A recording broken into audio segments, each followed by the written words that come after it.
It's the biggest escalation in the ongoing confrontation between the Israeli military and Hezbollah.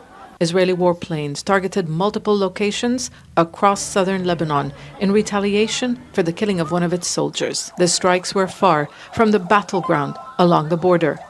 They damaged homes and killed civilians, children among them.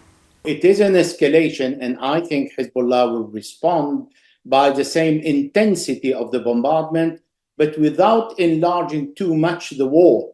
And what I mean without enlarging, it means respecting more or less the limit of the engagement, but not going into an all-out war, and which is not also in the interest of the Israelis.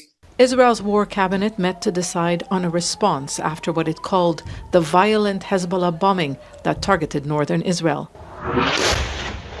Rocket attacks blamed on the Lebanese armed group hit what the army said was its northern command headquarters in Safad, about 15 kilometers from the border. It's not the first time rockets have been launched at military positions deeper inside Israel, but the ferocity of the attack and the precision-guided missiles used were different. Hezbollah is showing its strength and capabilities. It is in response to Israeli threats. Hezbollah wants to show what it has, and it is ready to use it. It is also a message to decision makers in the world to stop the crimes against the people of Gaza. Hezbollah opened the front in South Lebanon to support its ally Hamas in Gaza, and it says it will only stand down once the aggression on the Strip ends.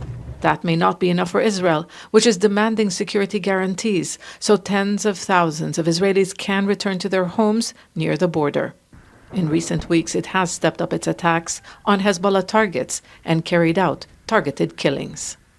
The rocket fire is an escalation on Hezbollah's part. It's seen as a message of deterrence, but at the same time, it's also within the rules of engagement, which have been in place since the start of the latest round of fighting between the longtime enemies.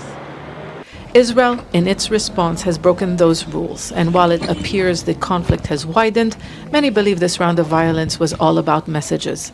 And for now, at least, there is little interest in pushing for a full-blown war. Zeina, Khodr, Al Jazeera, Beirut.